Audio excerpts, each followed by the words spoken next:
Malo ka inga te angatonu mai ki te talanoa i te awhiawhi.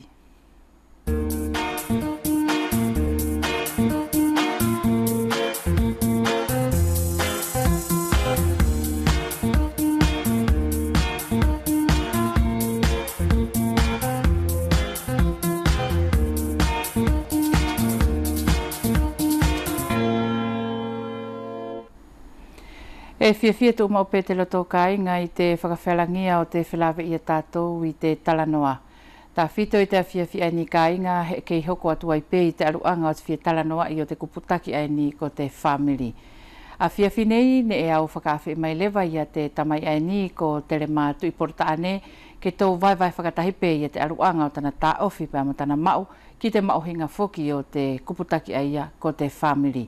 Kai moa kāinga o te kako ki te uwhakamatala aia, e tō whakatahi pē moa pēr mo soana tuwhere ki hana kumilongo ne whakahoko ki te whae ai ni ko whalaki ka suwe o uhingai pēr mo te mauri whakakauhiwa.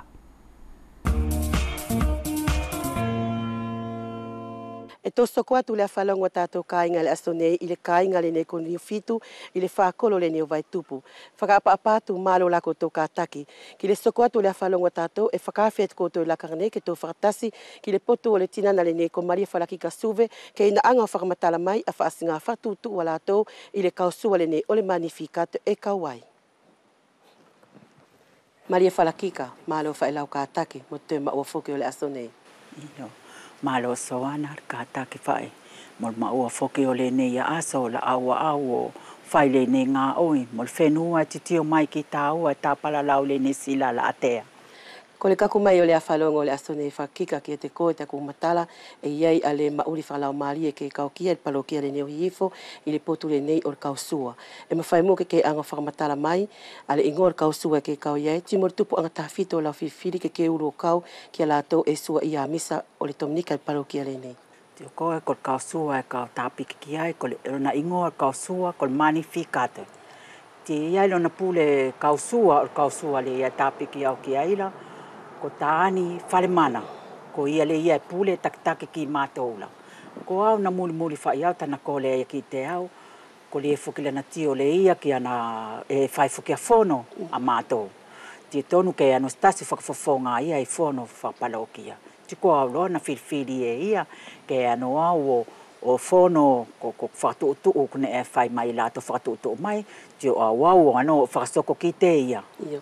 Whiakilo le anu anga mo whatuutuu a koutou mo ka whai a koutou ako suala. Iyo. Tiko ko whakatuutuu o mātou, tai ka mata i whetuu, ti whono mātou mo pelesta o mātou.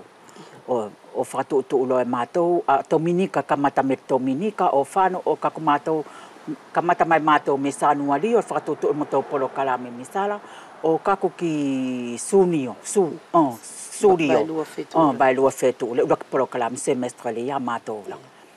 Tiko kausua mātou e ono a hifo, le ne parokia la. E whakaana whai mātou ana kausua la, o kako kilo mātou le ia aso kutonu ke sua al manifikate, e teo mua mātou. E ano au ki matuala kilo mātou pule kausua, o teo al polo kalame, tio ave o tā, tia kusua kapat mai epoka wheri e whia e akusua e mātou, tio awawa ni whakalongolongo whoki e ki whenua, ki kausua ki lātou tāpiki ki kausua, o le nāle aso e kamatai la mātou akusua. E whea ki whasinga whiwhiri e koutou o sua la o polo kalama koutou, e mumuri koutou ki lau tosi o le nā atominikala, whea ki whakita? E, tio koe mālo soana, ko mātou la whoki e muli i whai mātou le nā, ne atari e kamata la mātou whono i whetu ula, te sori mai e pātele, a ia li e pule li tūsi ala, e stufa mai loe ki mātou, anga pepa whakano ano loa la o astapula. Tiko, e nat whai au mo lau, tose tai o whai misa le astapule ia, ti iloe mātou, iloe au le nār vasa ala, ko mātou ka misa le astapu, ti o whai misa le astapula ia, tina ke au ki pātele la, o kole la mātou lau tosi, ke whai ngau fie foki, ale ia loe whai e mau e polo kalame, e muli e maua, palalau whai ala, forfolala. Iyo. Whea kilo whasinga whapela awanga tuku mai, e whono koutou whatutuu, al proklama o sua me sanuari o kau ki vailua whetuu. Koe le ia anga whatutuu, al vai o kau sua, ke sua ia aria astabu mo kau sua, koe ia whatutuu ia nā konga. Ko mātou furi loa, tiko tako ko kau sua la e onola, e ia lon taktaki. Tina tulo mātou la, ko whatoko ono. E natu lau mātou la natu ki whalpātele la kol whātoko ono, kol kausua ko ngā muri, au lo ngā takitaki. Kol kausua o Vaitupu, au lo takitaki. Kol kausua i Maftapu, e nake lo takitaki. Flaki la mātou le vai. Kol vai Mauri, e nake lo takitaki. Tiano lo mātou le nā le asora tali patak fuke e pātele al misala, le asolia tonu ke whono ai lo mātou la. Natu lo mātou le ia whono la, e lo e momoto pelesta, so se fotori kori.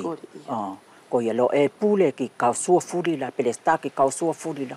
Natu lo mātou le ia whono la, tika mata whai mātou, ka mata mele kausua ke whano maari e foki e asuala, e ke soko foki ki la aso la sila, mo ulua ki tau minikala, e mo tau vai maari e, ke ma o tatau foki kausua la, na itas kausua, se ma ua e se aso la si. Whia ki lo mo misa la lo tonga vasa ala whakika. Kol misa lo aia lo tonga vasa ala, e anu whae whakapalokia, whakawhakolo. Kol whiria lua e misa ki vailala. Ti sua whae ia e vailala, ki lau tos whae vailala aia. Ti kol whiria toru e misa ki tufu one. Sua whae ia tufu one, lau tos whae lato. Whiria wha, ti misa ki malae, ti lau tos whae malae ia, ti sua whae malae ia. Whiria rima, ti misa ki Maftapu, lau tos whae ia a Maftapu ia, sua lato. Ti kol whiria ono loa mo le astonaki, ko mātou i Vaitupu. Ti ko mātou whae e tausi ia nea. E se anoloni kausua ia o sua. E whia ki lau whatutu o koutou, mo kakakuloki la aso la lasi, whai pe aso le pasikate, pe ko pōtapu. Ti mo le aso evkile neo koutou, whapalokia le aso Petelon Paulo la. Tua ko le aso, ko nā aso la, ka tau whai le kausua. Mo le nā aso, ko le nā, ko la tau whai anga o whakaviki ia le nā aso. Ka ia se aso le tonga fetu ula mawhai ke whakatasuria e kausua ne koutou e ono le palokia la whai la pele aso uwhanga kausua a sangata Cecilia. Tuko ni ko sangat Cecilia la ko le lo fuki ku awa a patele fala ta ko yelo e pelesta e pule i litusia la. Tiko yelo na fakatu utu ta ko le lo fetu ule ya to le ku okila na sua fakatasi mato fa kausua la furi na au mato o sua fakatasi fulo mato patele fa o suai mato. O pati whai fuki e kausua furi, la kasi katoa furi mai whai fuki at kakai la ia. Kura ne ke angalo e mawhakika mo ka te ui e koe mo lo pule a tāni, a se misa mako toki se astapu timule oki on misa, ke fia kua o ke tona peni kinkinau ia koe peni whaingata ia whilawe mo koe temi whai ia kusua. Tio koe soana ko lau pala lau foki e maa oki. Ko ne ana kinkinau. Ka pau e whai e koe mo lo loto katoa, loto whaakataki, ti ma o fa e ko ona mali di furi mole e fa e ko ne veri furi pe ti o ko kistne e veri mai kai anga fa e ko mole e furi ana ne ala kusana ke fa ko so o vocación anga ko mo moli ki alunga e taru lo ru o kau ke la to ne no foi potru ne o kau sua ma fa ke ka yeso fa ma ilonga kese ke te ko i lo ma uri toktasi ti mo ma uri mo nga family so ana fa malo atu wa ki to ko ki ne vesili ko vesili fa ngata kai ilo ko so ana skolfi ma oki e talu la kuulu le ne ki kausua a tāni wharimana, kulo ku mauri la kuwhetongi. Tali ku kauano toi muri i mo litusia, ku kau lau tosi la astonakila, la misa astonakila, ko au ku lau tosi ku to whaie au lena. Tiko le whawhine pule tuwha lau tosi, ka mawaya i au ano malolo, tiku tuku mai e ialan whalalala ki te au. Ko au loa e soko ia, ka ano ia masina lua, tiko au e soko ia na masina e luala, a tufa o wharfola o lo tonga al vasa ala. I whaasinga ako sua koutou la mawhakika, ia ni whaasinga nota muri i koutou, pe whakalonga whaiki whakano sua, ua muri whaiki temina kamata mai ai o sua e lato ane kutupuna. Tiko e ngā nota o tupufoki ko la mato ia ko le piano. E ai mato tangata piano ko loki. Takaso ko lo moto waksuara tia no kore ki te ia ke awa ia o piano e muri e fai e mato a ka tiko a feala e se fai mato ne aka kon matu ala fai ta ilo ko kon matu ala e mau ka se feala ia ke anga ia sua mai ni sua foki kon sua lo foki gene ko sua masani la fai ka tiko masani fai ala sua tato la ko ia fai ala fai e ia la ma whakika e whamaro la seto ki te koe lalo anga marau tuku mai ia ko ngafuria nei kai kau anga lo tuku atu whainga marile nei se kupu e tasi ke fi anga tuku mai ke lato furi mamata mai o uinga fua e timo le soko atu tausi o le tokonga le nei kol kausua e toko i ke pātere ki whakawikiviki o tot o ngau misa. Tiko soana whamalo atu ki toko. Kol whakawheta e whae mor kole whae ki kāinga. Amsia la lātou e leo mārie. Ke au mai o le tau leo. Ko fuke e so kua leo e soana. Kai kole whae au ki lātou amsia lātou e lo tau leo mārie. Ke au mai o whakaaonga ki le aliki o whakawiki ki le aliki. Na e fua whae ki te ia, se fua mai fuke ki te au. E fua whae ki te ia lo nā leo mārie ai lo nā leo. Ko whima tu ale nei, leo kalala ia kai an whae au o sua. Ke se fua ke tio mai le aliki la ia sua ke omlo kuloto katoa e soana. E ngā whae taua leo kalala ala kai ke fuke ano sua. Whamalo atu mari whakika. Kain katoa e whatasi mātou i la karne ko katoa tu le nao le a whalongo na whakasoko mai ki le poto le tinana le nei ko Maria Wharakika. Ke soli tu ma o le aliki ke te a loto makeke ki le soko atu o ngā oi tapu le nei. Ko matou whamalo timo alo whātu.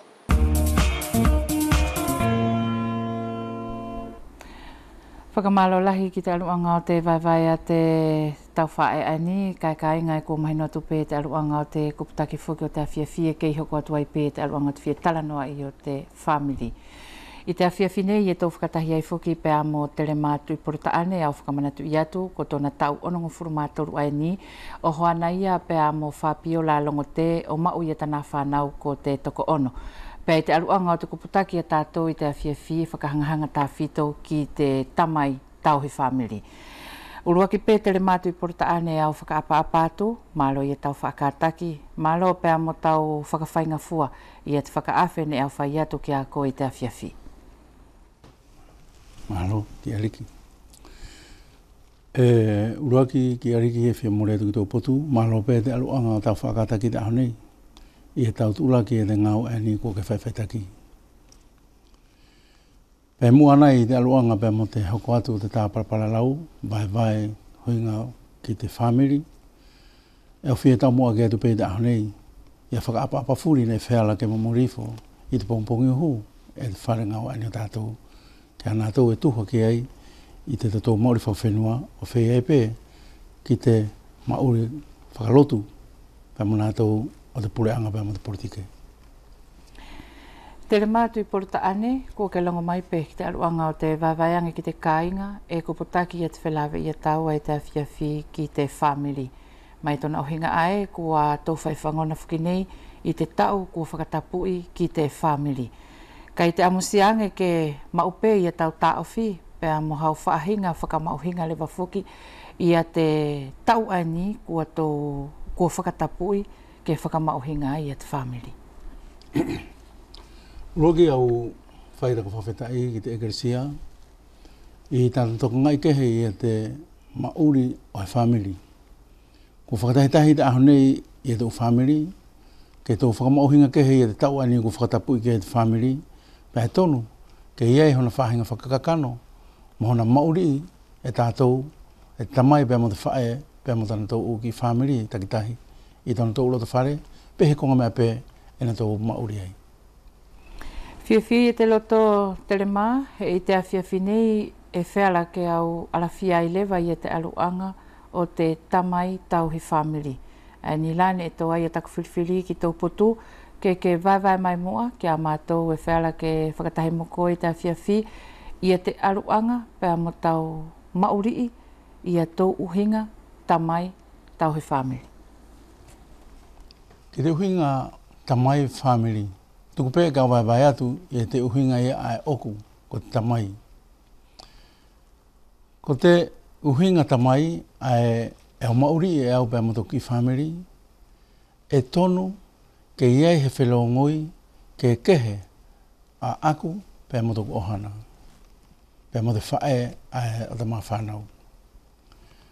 Pē tonu ke mātou kautoe mahino whoki ki te loto o te maa whanau.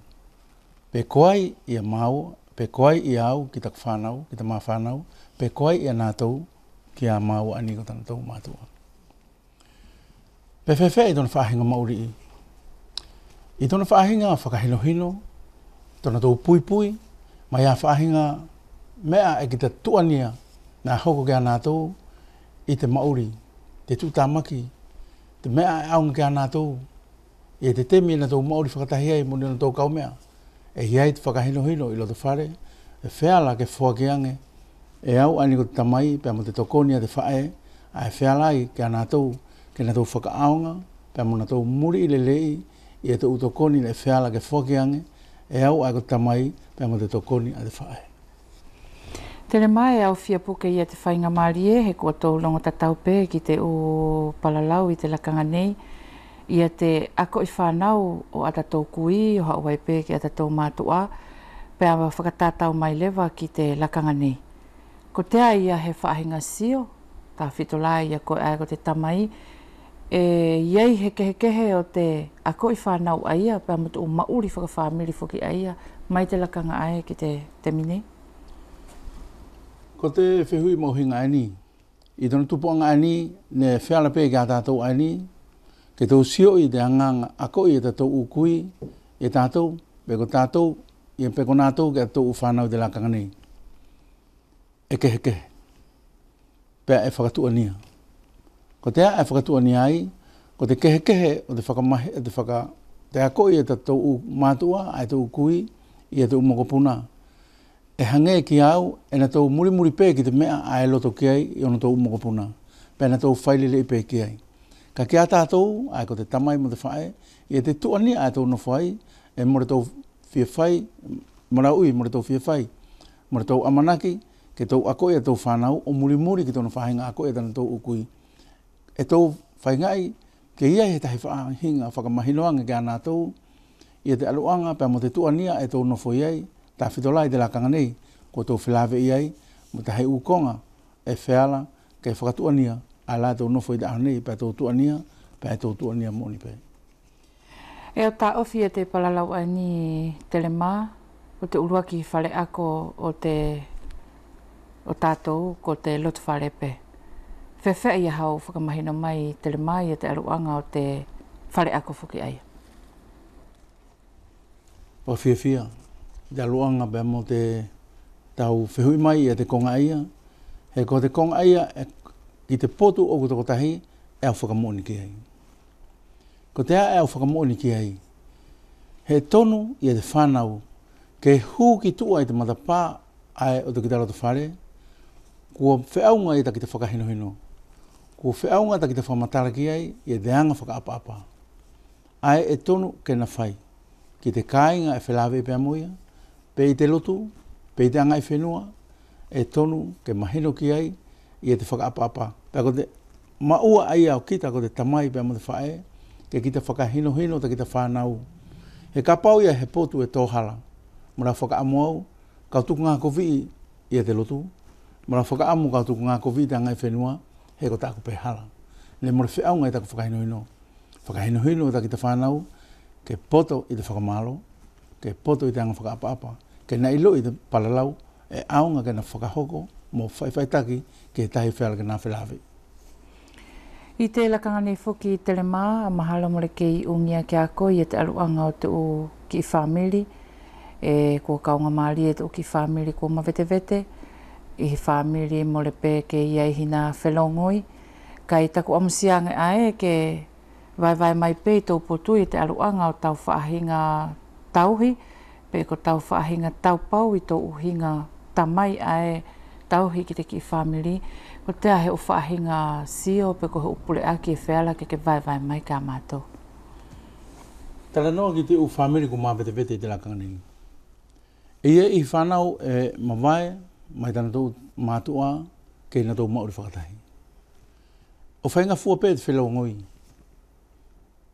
Ka e whakaofa i te lakanga nei, ki te tamai mo te whae o mawete, pe tuku tana o whanau, pe hange e na tau olo o ako, pe koai ai kei na whakahinohino nā tau.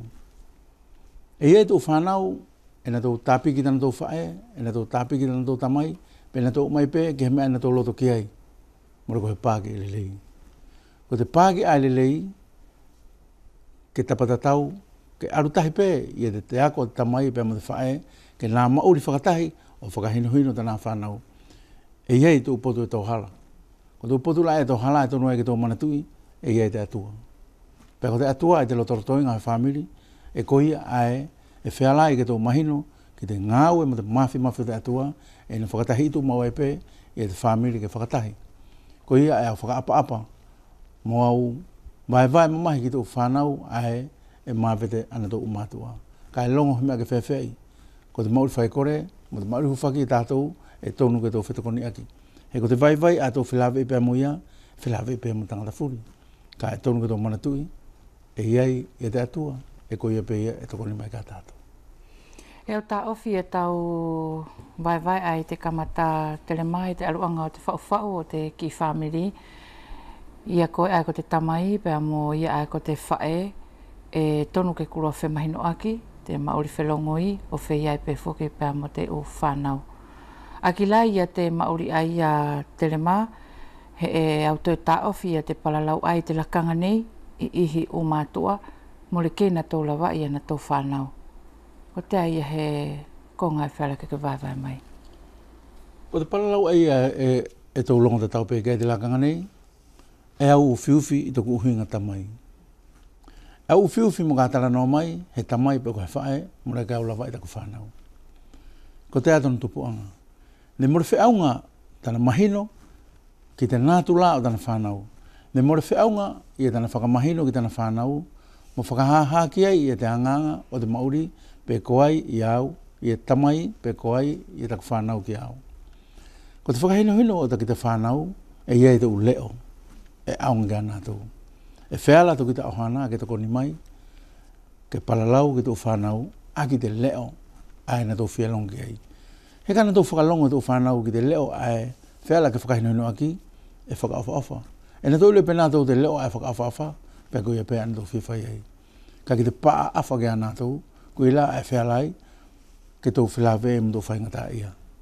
Ka te whakaperepere i o tō whanau. Ai, e tupu ai ta tō whaingata ia.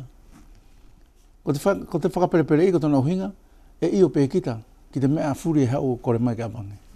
Hoko la ki te mile wa amore ke ki talawa iai, ku hau kore mai, pe ku aru ia whai te mea ai, ku mahani ai tana ilui, more ke whakawhisi heke i ope. Tā whito la, te ui mai ne aru ta ki te whanau, o aru ta takamata kauta marika ai, pe hau ki te palalau atu, ko tari palalau mai, ko te ukonga aia, more ko ukonga whuki ki te whakaamu ke whakahoko, e he whanau, ki he u, ki he tamai pe ke whae. Whakawhetai i tele maa kai te aluanga o takuto e whia hoko atu pe, he koe ni whuki ko mahino i te aluanga tau vai mai ki te mauri ai o te ki whamiri. Taku whia puka atu mo le malau whuki a te u vaenga o te whamiri e ke lorotonga mauri i whuki i te lakanga ni.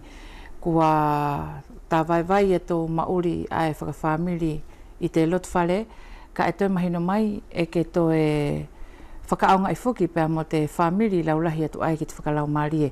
Tā whito lai tau takitaki lewa ki te pastoral whuki ani o te parokia o hifo, ko he tahi whuki ai a whamiri kua tō maua ke tō tau hiki ai. E whela tele maa ke vai mai i te aluanga lewa ia o te mauri lewa whuki ai ke whai taki koe te lotolotoinga o te ki whamiri whakalau maari ai. I te aluanga pe mo te whakaamu ke vai atu i te mauri pe mo te vai mai te potu o te ki whamiri o kita, pe ki ta toi vai ki te mauri ani o te kautahi o te komite pastorale o te moto parokia. Ko huu lewa ki ai i te mauri whalau mari e.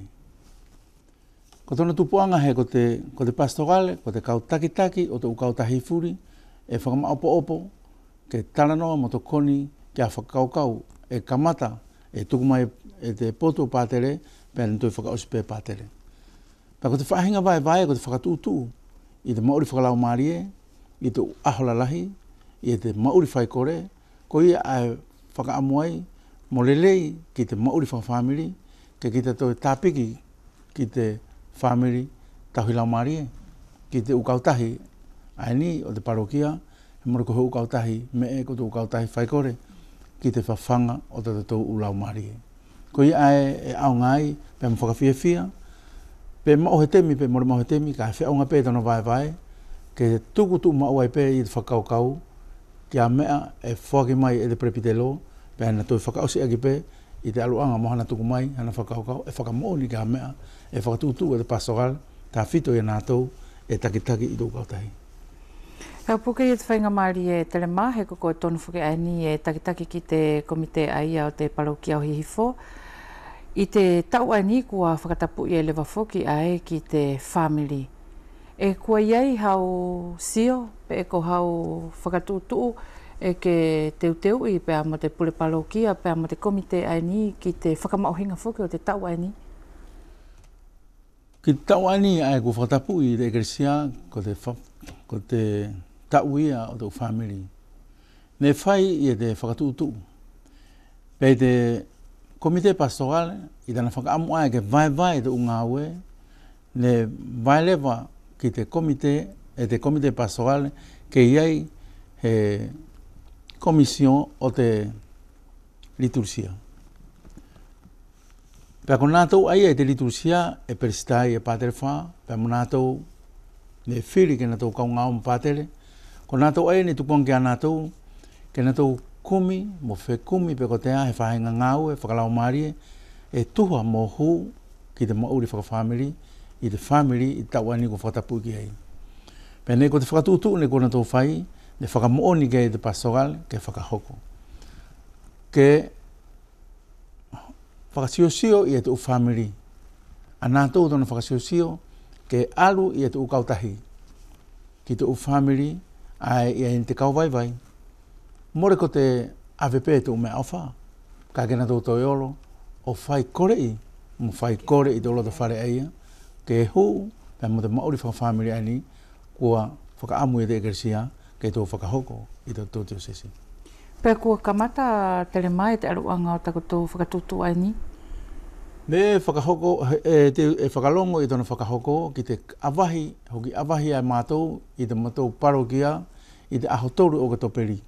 E mātou misa awahi ai ki te family, pea hiripe, pea hoki whakahoho ai lewa, i tō kautahi, mo tō family ke mātou whakahoko ki ai, i te ngāue, whakapastoral ani.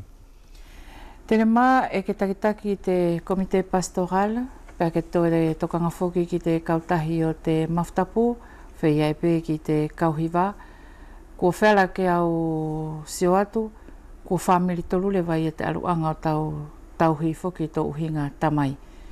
E whea i a tau vai, i a tau temi, pea mo tau maulii, i a te aluanga o ki family whoki aia kua tolu le vai e tauhi ki tō family ai. Ki te vai o te temi, mo ngā ki ta sio le lea tu ki ai, e tonu ke whaonga he temi. Ka he longo i e te utemi e ki ta whelele aki ai, whainga i ke tōlele i e te u maua, a e whiala ke whakatō, e whai atu pē, e moi maari e pē. Ko te konga lewa ae kua hua e au ki te ki whamiri o mātou ani o te kautahi te mawhitapu, kua i e tona takitaki. E mātou muri pē ki a mea e whakatutu. Te mātou a whaikore, i te whewhifuri e whakatutu i e te mātou whaikore, ki te mātou kapela ani o te mawhitapu, e whakatutu i e te mātou u aho whaikore whakamamahi. Pea toi hoko atu ke ai mo te mātou u aho, ke whai ai i a nātou a e kua hū ki te kautahi te mawhitapu, ke whakamooni a ki te tau tona tō ukoruse. Pea ki te liliu mai, ki te konga a kua ke whehui mai, ki te pe whea e au mana ke au ke ariki, e wheonga pē, pea tō lele pē, pea toi tō koni ia, ki te mauri whakafamily. I te whiahoko atu tele mā, he mahino ka ke mauri i a tō ki family toto, e ia i a te laumari e ia, e ke whakaaungai, ki tauhi ai ki tō ki family toto. Tauhiki atu ai ki te mauri o tō family pastoral, kua tō e whakalaulahi atu i a te aluanga o te whakaloloto whoki o te laumari e tonu ke whakaaungai ki tauhi ki te family pastoral, o whiai pēpea mo tō family ai ni te maftapu. Whewhea i tele mā, i a tau whakakehekehei, pe e kehekehe ape i a te ulau mari, ai e ke mauri i te lotorotoinga o te uki whamiri kehekehe ai ni? Ko te lau mari, ke au mauri i te uki whamiri, ka mo te lau mari ani te whapasoal, e au nofo i te uki whamiri a te uki whamiri. Pe e au wheala i te whaiwhaitaki anga a e au nofo ai te uki whamiri, ke au vai ki te pastoral i te mea au mauri. He ko te mea ai ki te mauri mo te ki whamiri, e tonu ke ha i a whahinga whaiwhaitaki anga, mo whahinga whakaamu amu e ki ta nofo ai, pe mo takitaki ki ana tau e pure tō kautahi, ke whialai ki ana tau ke mahino, mo na tau sio mai foki ki he whai taki anga, ki he tauhi, whakalau maria e whiala, ne ki te whai taki, i ta ki te mauri mo taki whanau, ko ia e aonga ki te mauri whakatahi, pe toi aonga ia ki te mauri whakautahi, pe whakauhiwa. Te uhinga tamai tau he family telema, ka tau longo pē ki te kupu ai ni ko family, pē tau mahino wawe ai pē e kaunga maari mo ka tau longo ki te kupu aia. Whewhea ia hau whakamauhinga lewa, ia te kupu whuki aia ko family, i he whaha i pē whela ke tolo to ai, mo ka pau e tō tala noa ki te family. Ko te temi e ki ta whealai, ki ta tō mama atu ai, pe ki te whelawe i mo he kautahi, pe ko he kaunga maari e ko ki ta lau te temi e ia, e ki te family pe monātou. Ko te family ai pe monātou, ko te vai.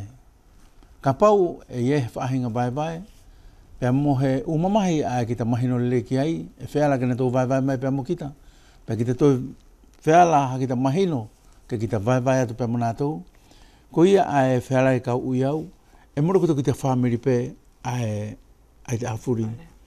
E ki te family pe monātou furi, ai ki te whelawe i mea muia. Pe la au mai he ulea e kita e mamahi kia kita, ka au na ngaru kia kita, e tonu e aunga te tokoni kia ia, pe ko ia koto ki te family. Pe tō family, e ko tamai tahi e tō tamai kia. Ka tau talanoa tamai tau he family telema, pea e wawea pē i tata tō whehui, ko te aia wiritu te tonu ke mau e te tamai tau he family. Ko te wiritu te tonu ke mau e te tamai urua ki pē, ko te ofa. Ke ofa ki tana whanau. Ke ofa ki te hai e whelawe pē muia. Ke mahino whi aunga ki tō whaingata e whelawe pē muia, pēa ke whakataki. Ke loto mālohi, pēa ke whakaapa. Pēa ke poto i te vai, i e tona umamahi, pēa moto umamahi a e wheala ke whelawe pēa muia, vai, pēa moto na ohana, ia mea fua pē e aunga ki te whao te family. Ko te viritu te e atonu, uviritu te atonu ke mau te tamai, ko te whakataki, ko te mauri vai, pēa moto ofa. Ke ofa tu mawai pē, ke mahinu ki te whanau, i e tona ofa kia nātou, pēr mo kita ilo i whoki e ofa ta ki te whanau kia kita.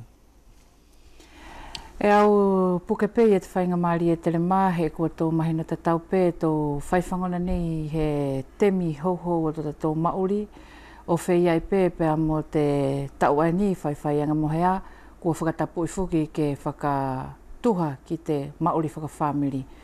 E iei hau whaahinga sio telema, tō uhinga tamai tau whaka family ki he u pureaki, pe ko he u whaahinga sio a koe ai ko te tamai ki te whainga e whuki o te whakatahi o te family i te temi houhou ai ni. Maro, eriki. Ko te u pureaki e wheala ke mau e tātou te tau, ko te whelongoi. Ka pau mo re wheala ke whai he whelongoi, pe mo re omana ki au, wheara ke whakatahi. Ko te whelongoi ai au taranoa ki ai, ke whelongoi aki tū whakaukau ai maa. Me te whakaukau ai aunga ki te hoko atu o te mauri. I te lakanga nei, e mahinu wapau. E taranoa ki te hou e ke moni, a whakamoni ki ai. Ka kapau e tō toko ngai, e tō toko ngai whau i te konga ia, pe mura omana ki au tō hoho tātou ke mua. Ko te konga ai au whakaamu ki ai, ke tō to'o ia te mea alelei, pe tō whakatahi mai tātou o vai. Pe tō vai ka nātou ai mor whiaunga tāna tō mahinu ki te konga ia, pe tō whai kore whakatahi, tō whai huwhaki, o kore ki te ariki, ki te koni mai, ki tō vai, e ko te vai, ai rātu pai tā tō whenei. Pe ka tō popoto i tōna vai, mo re tahi ana purei, e te moori whaiwhaitariha. Ko te moori whaiwhaitariha, e te whakalonga pē ki te loto. Ka ko tā tō whakaamu, ange ke whai mai kai tau whihui, ko tā ko pē whakaamu tahi, ko te whelongoi. I te whihoko atu pe Telemā, he mahino ia te lakanga nei, e tau lau furi pe ko whaingataa ia te taitupu.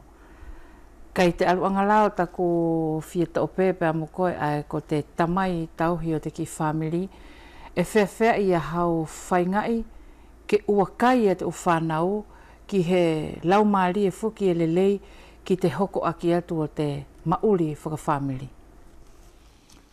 Ko te whaingai ai ke tupu i he loto, i te uloto o whanau ke na tau whakaaunga i te utokoni ai te tamai pe mo te whae, ke whiaunga i te whakahino pe te tamai pe mo te whae i te nau whanau. Ko aru te temi pe mo tona umea ngā ue, ai lai whiala ke na mau i te mauri whakafamily. Ai lai tau sioa i te lakanga nei, ku whaingataa i te whelongo i te tamai pe mo te whae. E morau, e mora whiala kau tuku ngā kovi i te whanau. Au tuku ngā kovi pe i tātou ai ko tamai pe mo te whae. He tonu ke mahino ki te whanau, i a kita, e kita ofa i ei. E kita ofa i tona apongipongi, e kita whiaunga ta kita whakamahino hino ki ai, e mora au loto ki te mea ahe, he au loto, ke lava lele tō mauri, ke apongipongi, pe ke whimari. Ko i ae, mora whiala ia ka ui, au tuku ngā kovi i tō whanau, kai lono. Mora whiala ia. Au i taku tui pau ae, ki te whakahino, pe mo te ako i whanau ne tō whaitake a tō whanau, ko i au whakamuai ke whakatatau. He ko te temi a koe lua e te whanau ae, ne ia he whakaparatahi, ne ia he lepe ki te whanau ae ka siakina, ko i la a tō sua e whahinga mea, e na tō whai, ko mora whai e ko he ita, ko tana whakatokanga, ke kita tokangai, ke whakatatau. Ko i ae au whakamua pe au, kia mātou ani, kia tātou ani ko tamai pe mo te whae, ke tō kata ki o roto mālohi, o whakahino ta tō whanau, ko te tō tokoni aia ki te hoko ato tō mauri, pe mona tō mahino, ke tuku i te mea ai, he more aunga i ki ai, he aunga i ki te mea ai, pe toi aunga i te whai kore i gana tō. Tele mai te whia hoko atu, he mahino whaka tātou, e tō lau whia, ka whaingata ai te tamai mo te whae mo le kei he poto whuki pe e whiala ke kore tokoni ki tua. E whewha i e tau tāofi ki te konga aia, pe e kore tokoni ki he u tāupo o, pe e kore tokoni ki te upere pitelo, pe e kohe ukautahi e whiala ke kore tokoni ki ai e te whanau. Ko mahani whuki te lakanga nei, kua tō longo taupe, kua aro ki tō kia pātere mo pātere, pe kua aro ki amo senioro, pe kua aro ki tō tāpo o. Ko te konga e aongai i e tū tokoni a te upere pitelo, mo te u i te whahinga tapu, ki te mori whakalau maari. Ka ko te konga e tō keheangea i he tokoni a he tangata ahoana, he mahino leleianga pe tangata ahoana i e tōna uhinga tamai, i tōna uhinga tamai, i te paralau a tonu, ke na whoake ki tana whanau. I te paralau a marie, i te leo a aonga, ke na whoake ki tana whanau. Ko te whahinga tapu, e aunga ke ana te tokoni ana tau ki te mori whakalau maari. Ka ke a tātou aini, e whialape, ke tangata, ke toi tokoni atu, ke haki te whanau, ka ke te sio, ko tangata ki te whalara ke e na abang he mea moni ke. Whawhita i tere mai te aruanga o te vai mai whuki o te umalama, pēr mo te mauri whuki aini kua ke vai mai, kai te aruanga o te whelawe i a tātou i te waha katoa, e tō kuputaki aki pē te whamiri, he kua tohi a te tau aini ke whakamauhinga ai, pēr mo mauri i ai whuki a te mauri i whakawhamiri. I te aruanga o tau nofo le wawhuki aini, he kua ke aofi a ki whamiri kehe, kua toi whakalaulahi atu i te aruanga o te mauri whakalau marie, kua mahino i a te aruanga o takoto whakatūtū ki te mauri i o te tau aini, ka e kotea i a te konga e whiala ke nofo mo amanaki ki ai, tā whito ke osi atu whakilai a te tau o te whamiri, e ia ia he whakailonga o te whaiwhaitaki e tātou i a te whamiri. Ko te whakaamu e au whakaamu ki ai, ke osi atu i a te tau aini kua whakamauhinga ke he mai te ekeresia, ke tō tutu ki orunga whaiwhaitaki, ke ia he whaahinga mauhinga ki te mauri whakalau marie, ki te mauri whaikore. Ko te whakaamu aia, e au whianofu pei te loto whare, e au kore mo mahi ki te tamai pēr mo te whae. Ko taku whakaamu aia e tonu ke hoko, aki i te osi e mkato si tua ki tau ani. ke tau whakatahitahi i tātou whanau i tā whewhuri o whaikore. Ko te palalaui ani e whoke atu, more ko he palalaui a mo whakamatalelei. Ko te tokoni, to tō maori whetokoni aki, i to tō maori whakalau maari e. Kai tuku la, tātou tuu o hoha, pe tō olo ke hau whahenga mea noa, ka ke tō manatui, e tonu ke tō whelala i mo ki lalo. O taki mai tātou whanau, ke whai mua tātou whakawhetai, mua tātou whai kore te whewhi, hange ko tanga mahani, a tō liliu ai mo tokoni mai te atua, kia tātou ai ko tamai mo te whae, i tō karasia e aunga kia tātou, ke tō popoto ai, i te akoi a kia tō whanau, pa ke tō loto malohi ai, a whahenga mea whiala, ke tō liliu mai kia tātou, pe morikoi aia, ka ko te loto malohi a aunga kia tātou. I te kei maupeo he ki te mi telema, he ko ni ko a whakaosespele vai e te aluanga o te palalaua taua ki te family, a ki la ia ko ngā furi ai ni ko ke vai mai tō uhinga tamai tauhi family ai a telema. E whewheai pe e iei ape he pule aki pe e kohi nga au whaahinga sioi i te aluanga o te uno fo family mo he o whaahinga konga e tonu ke tō whaitaki fuki ke mauhinga keheange fuki i te tau ai ni e tō whakamanatu ai fuki i te family. Ko te uwhahinga whakaukau pē, e tonu ke tō tuu ke orunga. Ke tuu ke orunga tō kautahi, o whai he whakaukau whakatahi, pēr mo te u peripite lo pule parokia, na e iei he uwhahinga whakaukau. Ke whialai ke tō whakatahi ke konga mea, pe whiala ke whai hata tō whanganatapu whawhai kore, pe whiala ke tō olo ke he konga mea pe tō vai. Pe a vai he whahinga temi ke tahi, ki te tangata mo te whae, ki te whae pe mo te tamai, ke na tō vai mai ai, i heu whainga mea ne tō mamahi ai, pe na tō whiawhia ai, he ko te vai, e ataina pe ia ke whainga mea ki tau i mai. Ko te ukonga ia e tonu ke tō mahinu ki ai te tau ni, ke tō whakatahi, ke whai hata tō, marui ke tō whanganatapu, he ko te whanganatapu, ko te whahinga whai kore ai. Ko te whahinga pau ia ia kita, ki te ariki ke tō koni mai. Ai tupu ai, ia te tō whai, hata tō whanganatapu, whai kore, pe tō whakamapopo ke konga mea, ai whialai hata tō mauri vai ai, ke longo i te kāinga, mo te he au mai i tana manatu, ke tō vai whakatahi. Ko te ai ke tā ofi telema, mo kātou lau, he ko ni fuki e iei mo te novena ki te family. Kātou lau lewa, ko te tā ofi ki te kongani, mo kātou tāna no, ko te novena ki te family. Ke tau leka, ko te konga mauhinga ia. E novena ki te family, ka ki te family, ko te huwhaki aia o te family. Ko te huwhaki aia o tātou, ke tō riliu mai, ia te uwhahinga mea ne whiala ke he hea i a tātou ma te tō whanau, ka tō riliu mai ki te anga whakristiano, ki te mooni o tātou pe mo te atua. Tere mā ko te temi whilawe i kua o Sileva, e iei hau lea tuku mo o tāpunu i a ke pelewa i a te whilawe i a tāua? Ko te ki kupunu no pe, ko te whakaamu pe ia, au toi kore atu peheni ki tamai pe mo te whae. Tau ani, whawhetai kua tapua ki te Grecia, ki tō family.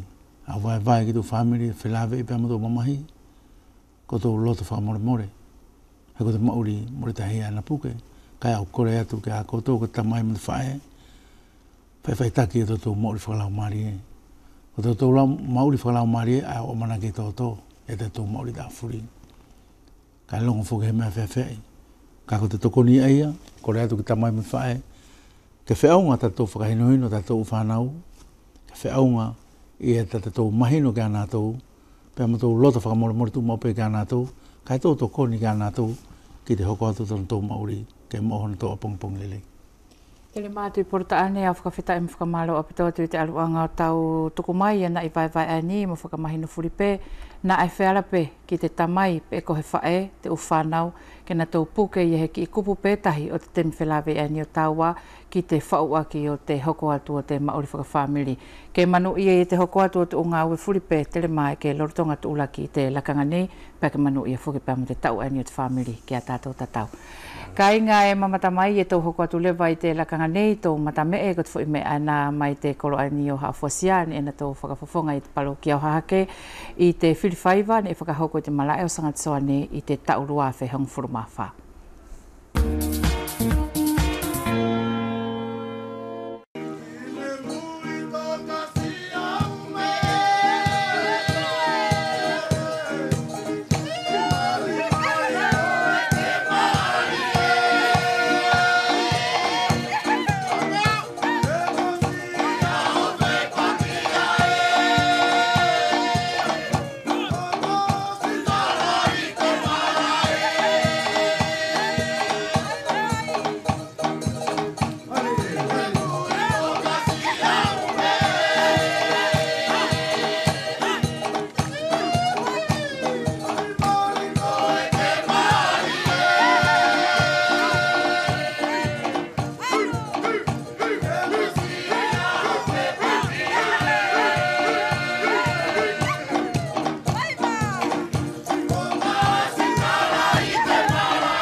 Ka inga ko te sio ko te kape ia i te atutuu.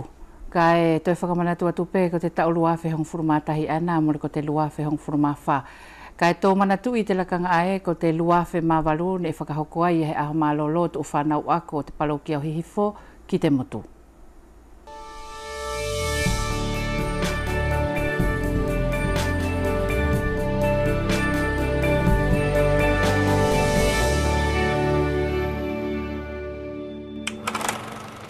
Ko O aho mauhinga ani ki te uwhanau o te ukoresio, mo te lise o te parokia o hihifo, hene na tō whakaheka heka ke orki motu, ki nukuloa o whakatahi ai. Whetoko nātou e waka e nima. O au pē ki motu, pēr nātou hiva, me e mō whai whakamaa. Nā hau whai kore, o whelawe me tupu kau mea. E ke fia i tau hau ki motu nei te hau nei? Ei. Tau mai o whakatahi te tamari ki te koresio, tu whai kore me tu. Whiwhia lai se kura tau te whakatahi hengi e la waki. Ei moko moko. Ina whiha o whai kore mo ko kau mea. Pea mo ngau i pē mo nātu. Mo mantai. Te lelei whuki ki te mutu ako. Leo mai peo malolo he ko te pasikate mo teu pe tana tō maori te whaiako ke ieni ana tō ki whakatūtū, ke ieni ana tō takitaki ke whelongoi, ke whainga whotu whelongoi, pea ke whaara ai te teu i mo te tokoni ki ana tō i te maori o te ako, maori o whakawhenua, pea mo tana tō maori whakalao maari he ko nā tō ko tō kristiano. Nei maumori, ia tana tō misa i te hoata, hiwa e te kautūpulanga o te parokia e kaua nei ki te whakatahi lahi whakatūpulanga, ka whakahoko e Australia i suri o kātu umai. O tuku ni whakatokanga e pātere ki te whanau o uhinga mtu utu utamaki o hange ko aen e hoki hoko i te parokia. Kako te whehu i moni a tonu ke tō whakasiosio ki ai, pako tā te tupuanga te kua kaku ki ai a tō whanau, nā me ange mo le wheonga te teu, pe au tui, mo le wheonga ta tō tui, ta tō teu i ta tō whanau, ki te mauri, au amanaki ko tā mato ani whainga sio atu te parokia, he whainga te pureaki, mai te umatua ki te potu o tō whanau, ha mato pureaki ke whakangatala, pea ka mo le whakangata, ke mālama tō whanau, ka ona atoe hoko. Ko te whakakaukau ai ni hou mo te whanau hange ko ni whakatahi whaikole, pe e whakawhiawhia, e whakaamu ki ai te pule parokia o hifo. Ko te uhi e whakaamu ki he whetongi o te uanganga mauri o te whanau tupuranga, whakatahi ki ae e tukuange e anto mātua.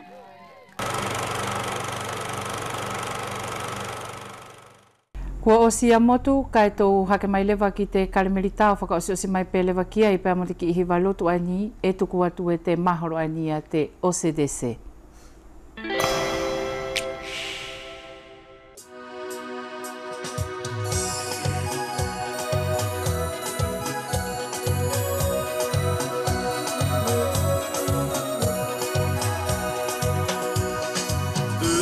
Seigneur, nous attendons la vie. Ma bouche chante ta louange. Tu es pour nous un bon parrain, un appui. Ma bouche chante ta louange. La joie du cœur vient de toi, ô Seigneur. Ma bouche chante ta louange. Notre confiance est dans ton nom très saint. Ma bouche chante ta louange. Sois loué, Seigneur, pour ta grandeur. Sois loué pour tous tes bienfaits. Gloire à toi, Seigneur, tu es vainqueur. Ton amour inonde nos cœurs. Que ma bouche chante ta louange.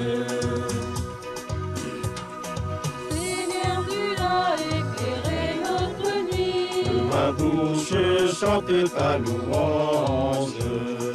Tu es lumière éclatée sur nos pas. Que ma bouche chante ta louange. Tu as fermé nos mains pour le combat.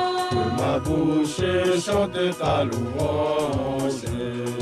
Seigneur, tu nous fortifies dans la foi. Que ma bouche chante ta louange. Sois loué, Seigneur, pour ta grandeur, sois loué pour tous tes bienfaits. Gloire à toi, Seigneur, tu es vainqueur, ton amour inonde nos cœurs. Que ma bouche chante ta louange. Tu viens sauver tes enfants égarés. Que ma bouche chante ta louange. Qui dans leur cœur espèrent en ton amour.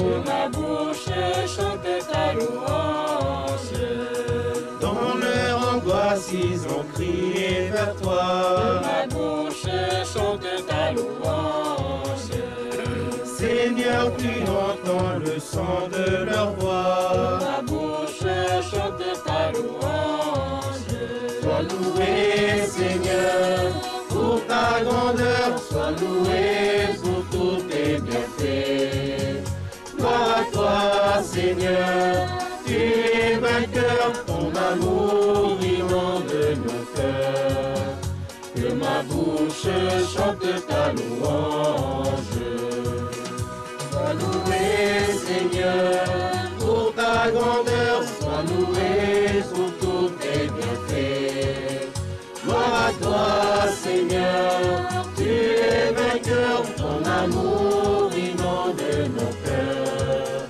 Que ma bouche chante ta louange. Que ma bouche chante ta louange.